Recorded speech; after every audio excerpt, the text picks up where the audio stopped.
Estamos con Jorge Zapata, presidente de la CONFIEP, el gremio de gremios, y Felipe James, presidente de la Sociedad Nacional de Industrias, a quien les agradezco por acompañarnos esta noche. Y evidentemente me quiero centrar, muy buenas noches ante todo. Buenas noches, Omar. Pero me quiero centrar en, algo que ha sido muy criticado desde temprano, además, y desde antes incluso de que se anuncie oficialmente los cambios, la salida de José Salardi del Ministerio de Economía. Llama la atención, ojo, y quiero ser enfático en esto, no porque Raúl Pérez Reyes, que hasta hace poco era ministro de Transportes y Comunicaciones, no tenga el perfil o la experiencia y haya pasado al MEF, sino porque se está produciendo un cambio en uno de los ministerios más importantes del gabinete, como es el MEF, en tan solo, ni 3 meses. Porque esto genera o ha generado preocupación en el sector empresarial en su conjunto, ¿ah? Sí, porque además el ministro de Economía tenía el consenso nacional, ¿no? Entonces, sacar al ministro que mayor consenso tiene y que venía haciendo las cosas bien y que venía reimpulsando las APPs, las obras por impuestos, proyectos en activos y toda una política diferente, ¿no? Para darle estímulo a la economía. Tenía el respaldo de los gremios de la pequeña empresa, de la microempresa, un respaldo total, ¿no? Los números lo han acompañado cuando ha estado en Proinversión, ha adjudicado 9.000 millones de soles, cosa que venía muy por debajo de ese número, y en obras por impuestos 8.000 millones de soles, que son programas que estaban prácticamente diluidos, ¿no? Entonces venía con un buen currículum, con una buena ejecución, con el respaldo de mucha gente, no tenía animadversión en el Congreso, entonces no se entiende ese cambio, ¿no? No se entiende y se entiende mucho menos que lo anuncien a última hora, ¿no? Un ministro de Economía no se puede cambiar así de la noche a la mañana sin que nadie se entere, ¿no? A ver, ¿qué sucedió, no? Porque yo insisto con la idea, los gremios sabían o sospechaban que se iba a producir un cambio en el MEF. Salieron varios comunicados previo a este cambio. ¿Qué se sabía sobre este cambio en el MEF? No, para nosotros ha sido sorpresivo. No esperábamos un cambio, sobre todo con un ministro como Salardi que estaba haciendo las cosas bien, que tenía una política de puertas abiertas para el empresariado, que tenía menos de 4 meses, 3 meses y medio. Entonces para nosotros nos ha agarrado de sorpresa. Obviamente comenzaron a correr rumores por la mañana y estuvimos conversando de todos los presidentes gremiales y sacamos comunicados respaldando a las medidas que había tomado Salardi en toda su función. Pero luego, cuando se hizo público el anuncio, la verdad nos tomó por sorpresa. Es algo que no esperábamos en ningún momento y, como ya dijo Jorge, un ministro que venía trabajando bien, que estaba tomando las acciones que necesitaba el país, reduciendo el déficit fiscal, destrabando y desregulando las barreras burocráticas. Entonces, nos da mucho que pensar, porque no sabemos qué va a pasar después en el futuro. Conocemos al nuevo ministro, a Raúl Pérez Reyes, ya ha sido ministro en Produce 2 veces, en el MTC. Esperemos que continúe con esta línea de trabajo, pero claro, esto crea incertidumbre.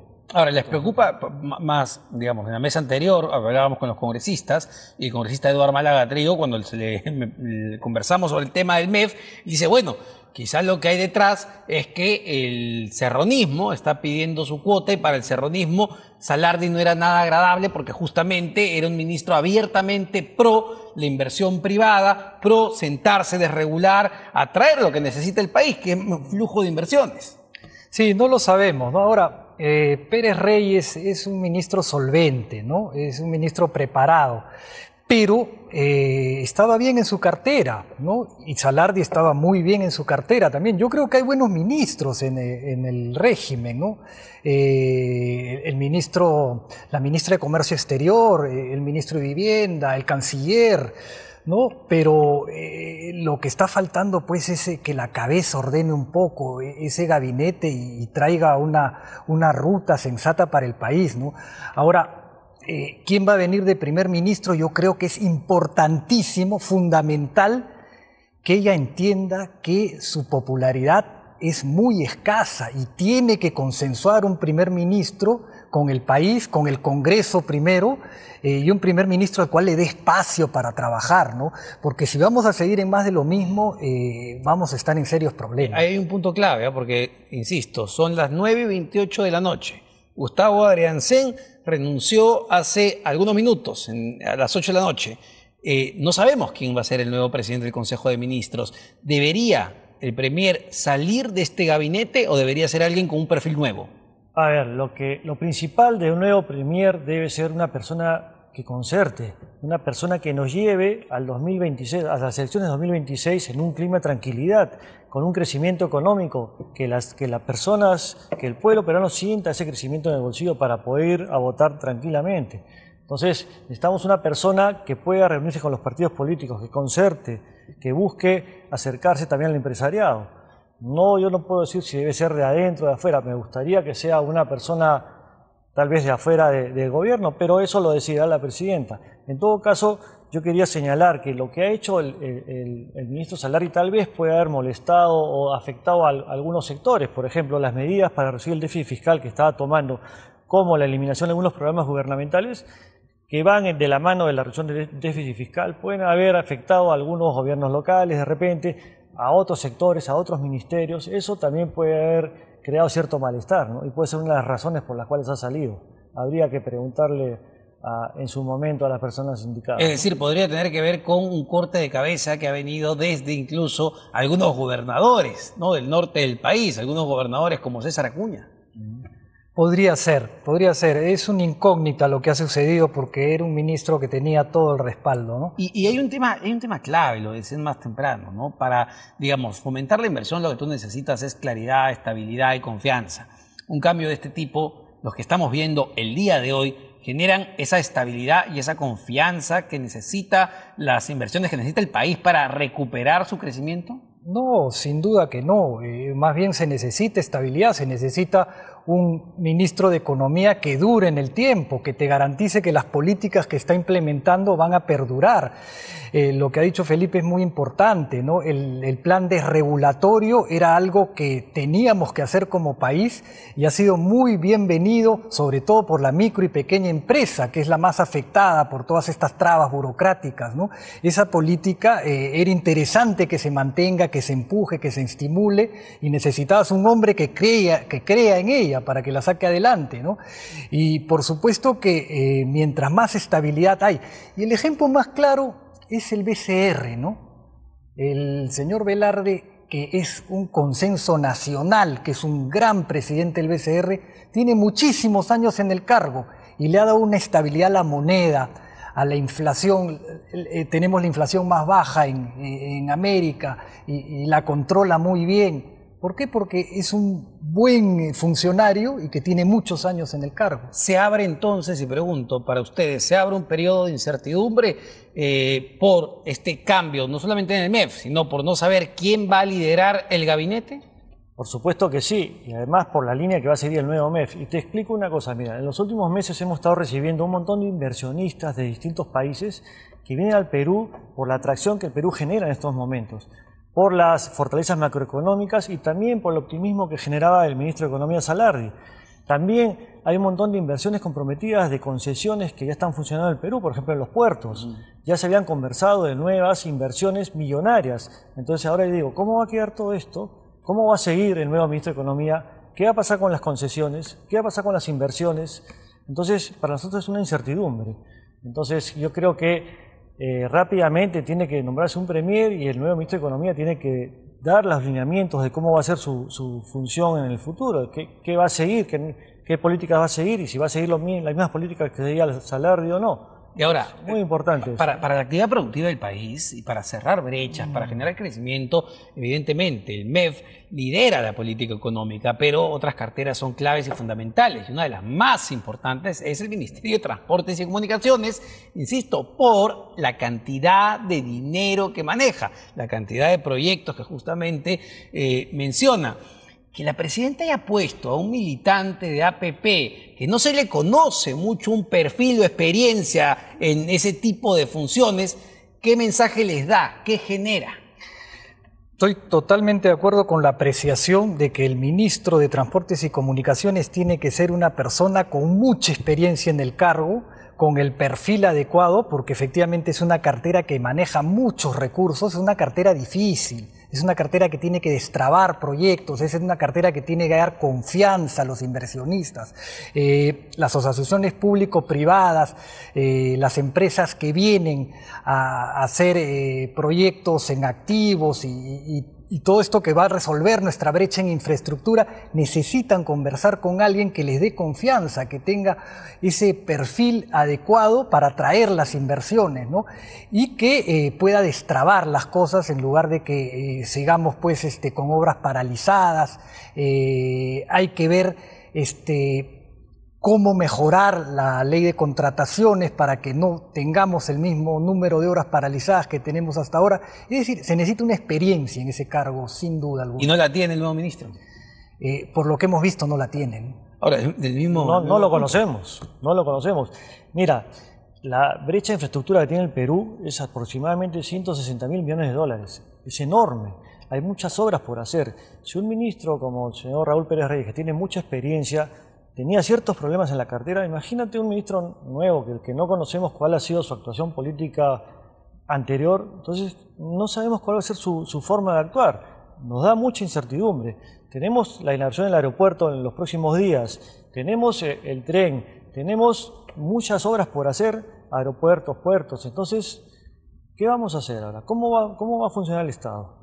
Y les pregunto, ¿preocupa, ojo con esto, la politización de carteras que son importantes, que son políticas evidentemente, pero que son fundamentalmente técnicas? ¿Están politizando carteras que deberían ser mucho más técnicas como el MTC? Parece que sí, con este nombramiento parece que sí, ¿no? Porque hemos visto que no tiene la experiencia, el currículum, y más bien es un militante de APP, ¿no? Esas son las cosas que no se deben hacer, y no se deben hacer aún más con un gobierno tan débil, ¿no? Con un gobierno con una popularidad tan baja. Lo que hay que hacer es más bien tener ministros muy solventes, cada uno con la experiencia necesaria en su cartera, tratando de que sean independientes. Pueden ser partidarizados también, pero con la experiencia necesaria, con el expertise, con el bagaje que tiene que venir para manejar carteras importantes, difíciles, ¿no? Porque no es fácil manejar una cartera, ¿no? ¿Estamos entrando no solo en una politización, sino una acuñización excesiva del gabinete? Pareciera, ¿no? Pero lo que es importante acá, y yo quiero dejar dicho, es que la Sociedad Nacional de Industrias va a seguir apoyando las medidas necesarias por el desarrollo del país.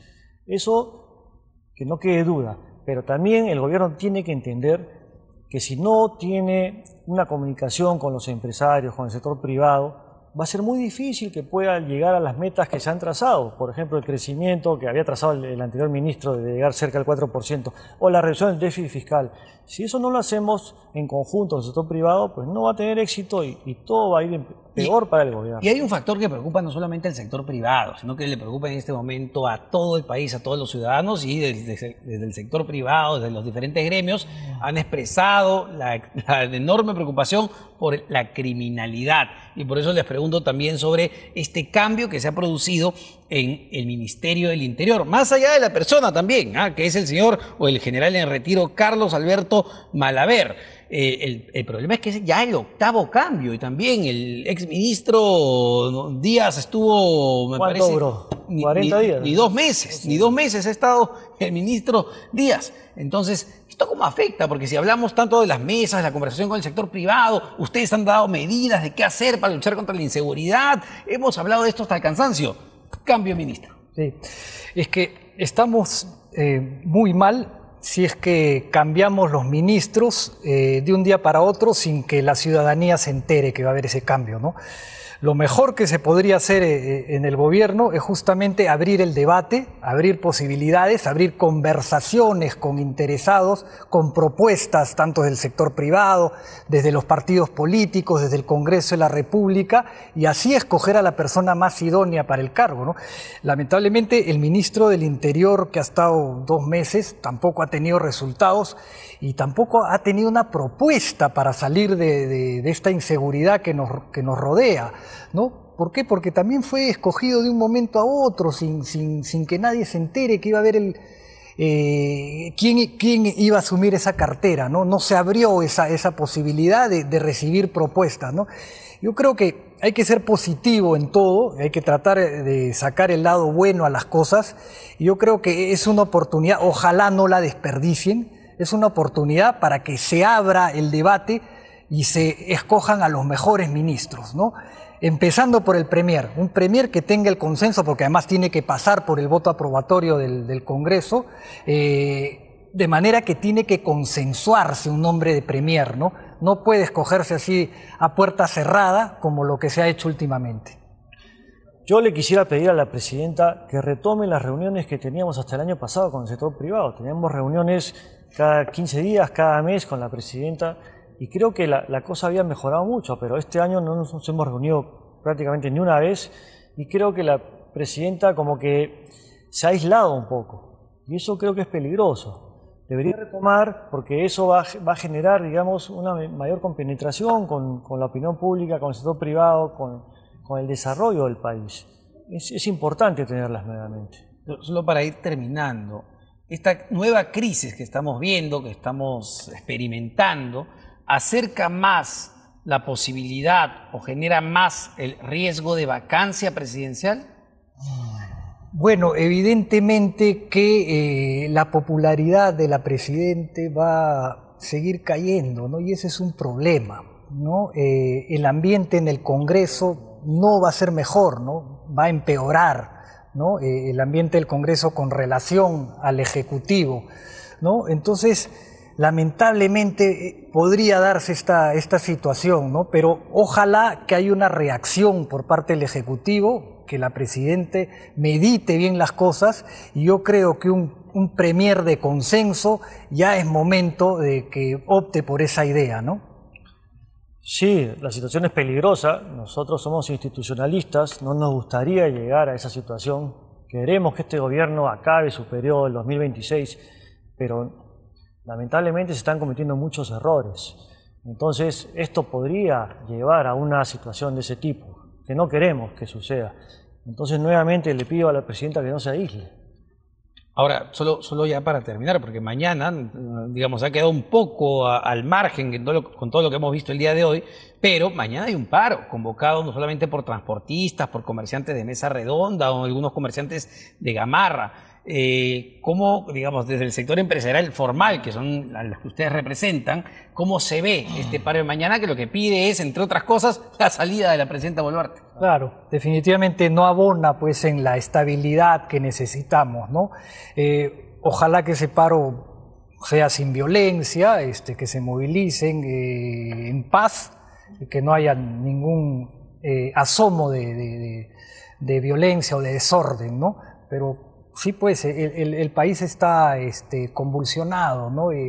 Y tenemos que hacer todo lo posible, y en ese esfuerzo estamos los gremios, por articular conversaciones, consensos, tratar de dejar de lado diferencias para que le den una ruta, una salida al país, los políticos que son los principales responsables de darle una salida al país. Es un momento complicado. Hasta ahora creo que no tenemos Premier. Entonces, un paro de estas características mañana, sin Premier, sin tener claro quiénes serán los ministros, puede ser aprovechado por los radicales y podría generar algún tipo de caos y algún tema de explosión social. Esperemos que no suceda eso, pero lamentablemente ha sido un mal momento este cambio de ministros. ¿Por qué tuvieron que hacerlo hoy día? ¿No? Sigo sin entenderlo. Pues, lamentablemente muchos seguimos haciéndonos todavía varias preguntas respecto a lo que ha sido el día de hoy en cuanto al cambio de ministros, que hasta esta hora, 9:42 de la noche, no hay presidente del Consejo de Ministros. Muchísimas gracias al presidente de la CONFIEP, Jorge Zapata, y al presidente de la Sociedad Nacional de Industrias, Felipe James.